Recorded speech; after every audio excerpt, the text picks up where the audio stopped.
বড় বৌদি যদি তোমার কিছু কাজের কথা থাকে বলে ফেলো, নয় আমি বেরোচ্ছি। বাবা কি রাগ রে বাবা, কি মেজাজ!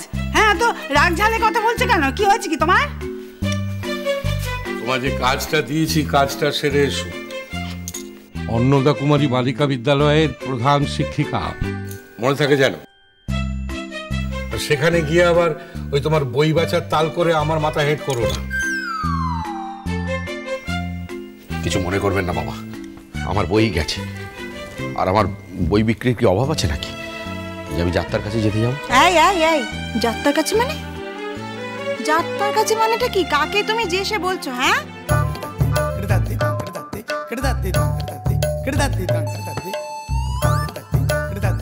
বাবা, বাবা আপনি আমার উপর ছেড়ে দিন দেখি। ওই মেয়েকেই যদি না আমি ছোটনের বউ করে বাড়িতে এনেছি, দেখবেন মিলিয়ে নেবেন। সে তুমি যা পারো করো মা, আমার সাদামাটা ছেলে, আমিও তো আশা করি না। বাবা ছোটন, আমরা কি আলোচনা করলাম তুমি শুনতে পেয়েছো? তোমার কি কিছু বলার আছে নাকি?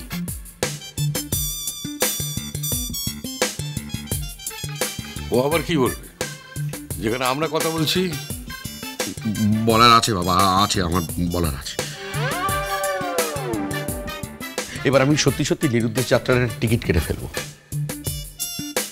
বাড়িতে যেসব কথার চাষ হচ্ছে,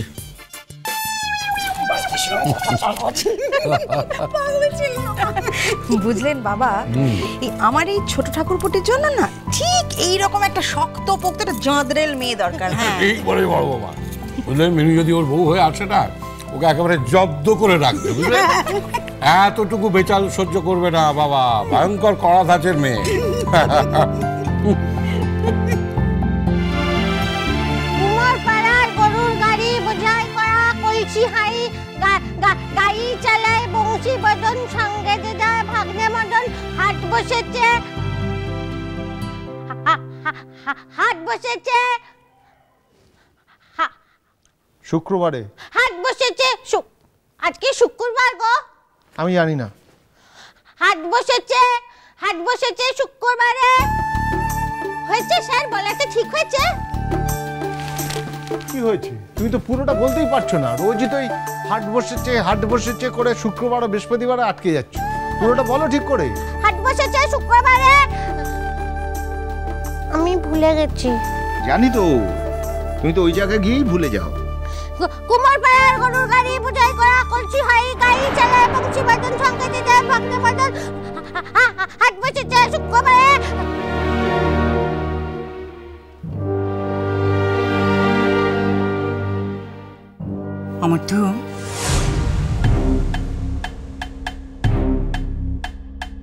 আমার তো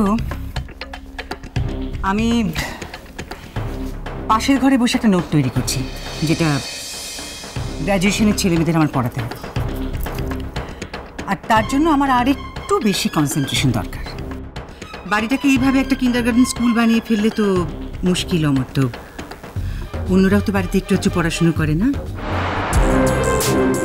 তোমার বউকে এখন থেকে লেখাপড়া শিখিয়ে তুমি হয়তো জজ ব্যারিস্টার বানাবে, কিন্তু আমরা জজ ব্যারিস্টার হতে না পারলেও ওই ইউনিভার্সিটিতে একটু একটু পড়াই কি না? পারি। আস্তে পড়ো। ঠিক আছে, আমি ওকে বলে দিচ্ছি, আর জোরে জোরে পড়বে না। সকালবেলা একটু বইপত্র নিয়ে পড়া করতে বসেছি, কোনো শান্তি নেই। দেখো অমনি ছুটে এলো। যখন তোমার সঙ্গে একটুখানি লুডো খেলবো তখনও ছুটে আসবে। খানটা নিয়ে হাই হাই করে এসে বলবে, এটা কি খেলার মাঠ নাকি যে এখানে খেলছো? খেলবো নি, পড়বো নি, তাহলে বাড়িটা কি? হ্যাঁ বাড়িটা কি লো? সারাদিন বত্তি বাড়ির মতো কাচর কাচর করে ঝগড়া করবি বলে বাড়িতে তৈরি? হ্যাঁ লাভ নেই আমার তো। এই তো মেটেরিয়াল। একে তুমি যতই কুমোর পাড়ার গরুর গাড়ি শেখাও না কেন, এ যে তিমিরে ছিল সেখানেই থাকবে। হ্যাঁ তা নয় থাকলো, কিন্তু তুমি তো আলোর জগতের মানুষ নন্দিনী। তোমার মধ্যে থেকে সব আলোরা কোথায় উধাও হয়ে গেল বলো? কোথায়? মেয়েটা একটু আনন্দ করে নিজের ঘরে বসে ছড়া পড়ছে, তাতে মানে সেটা তোমার সহ্য হচ্ছে না? তোমার অসুবিধে সত্যি কি অসুবিধে হচ্ছে, নাকি মানুষটা পারি বলেই তোমার অসুবিধে? কথা আছে না, যারে দেখতে নারী তার চলন বাঁকা।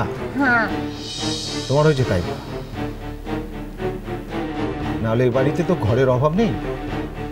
তোমার নোট তৈরি করতে হলে তুমি তো দোতলা স্টাডি তো করতে পারতে। না, পারতাম না আমার। তোমার বউয়ের বর্ণপরিচয় শিক্ষা কিংবা ছড়া শিক্ষার জন্য আমাকে আমার ঘর ছেড়ে স্টাডিতে যেতে হবে? পারবো না আমি। তাছাড়া তুমি নিজে বোঝো না যেসবে সময় নষ্ট ছাড়া আর কিছুই হয় না। কার কিসের সময় নষ্ট হয় আর হয় না তুমি কি অন্যের হয়ে বলে দিতে পারো? পারো না। তোমার সময়ের দাম আছে, পারির সময়ের দাম নেই, এই কথা ভাবতে যাচ্ছ কেন? তাছাড়া বাবা একটুখানি গান প্র্যাকটিস করবো তাও করতে দেবে না। হ্যাঁ, যখনই গান গাইবো তখনই হামলে পড়ে এসে বলবে এটা কি গানের স্কুল নাকি? হ্যাঁ, থামতে বলো। মলুজা, আমি তো একটা গাইয়ে মানুষ নাকি বলো? হ্যাঁ, 8 বাজে কাল আমার ওইটা আছে জানো। কি আছে বলো না, বলো না। রেকর্ডিং। হ্যাঁ, রেকর্ডিং হবে। হ্যাঁ, এই হাসছিস কেন? আমি কি গার্জেনের সঙ্গে নাকি? তোমার কি আর আলাদা করে আসর বসাবার দরকার আছে পারি? তুই তো নিজেই সবচেয়ে বড় সং। দেখেছো স্যার, আমাকে গার্জেনের সং বলছে। আমি যদি সং হই তাহলে ও কি? চুপ করো, এখন একদম ঝগড়া টগড়া করবে না। কদিন পরেই তোমার রেকর্ডিং এর ডেট পড়বে। এখন জোরে জোরে চেঁচিয়ে কথা বললে গলায় জোর পড়বে আর গলাটা তোমার খারাপ হয়ে যাবে। এরপর তো হাজার হাজার লাখ লাখ লোক তোমার গান শুনবে। তারপর আবার প্লেব্যাক করার অফার আসবে, আর তখন তো তুমি টাকার পাহাড়ের উপর শুয়ে থাকবে। শুধু তোমার স্বামীর চিকিৎসাটাই যা হচ্ছে না। টাকার পাহাড়ে না হোক, নিজের রোজগারে নিজের সম্মানে বেঁচে থাকার লড়াইতে পারি অ্যাটলিস্ট। অনেক অনেক তথাকথিত বিদুষী মহিলাকেও যে টেক্কা দেবে এটা নিয়ে অ্যাটলিস্ট আমার কোনো সংশয় ছিল না, আর আজও নেই। যাক, কথায় কথা বাড়ে। আর একটা কথা নন্দিনী, পারির বরের চিকিৎসা কোনো কিছুর জন্য কিন্তু অপেক্ষা করে নেই নন্দিনী। সেটা সে নিজেই করাবে সময় মতো। হ্যাঁ,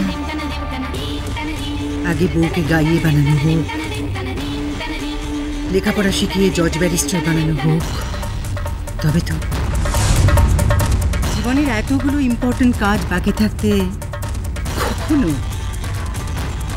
নিজের চিকিৎসার মতন অপ্রয়োজনীয় একটা কাজ কেউ করে মতো। লেখাপড়া শিখে আমার বউ যে জীবনে জজ ব্যারিস্টার হতে পারবে না সেটা তুমি ভালো করেই জানো না, কারণ স্বয়ং ঈশ্বর তো তাকে মেরে রেখেছেন। তবে কিন্তু ঈশ্বর যাকে একদিক দিয়ে মারেন তাকে আবার অন্য দিক দিয়ে বাঁচিয়ে দেন, আর একটা বাঁচার রাস্তা দেন।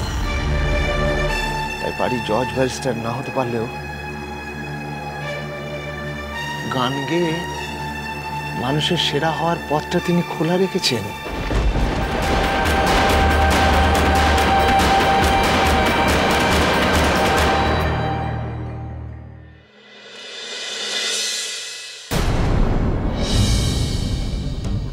কাকে চান? নমস্কার, আমার নাম বিনায়ক পট্টনায়ক। আমি আপনার কাছে এসেছি। কি সৃষ্টি মুখার্জির স্বামী এ পটে গায়িকা?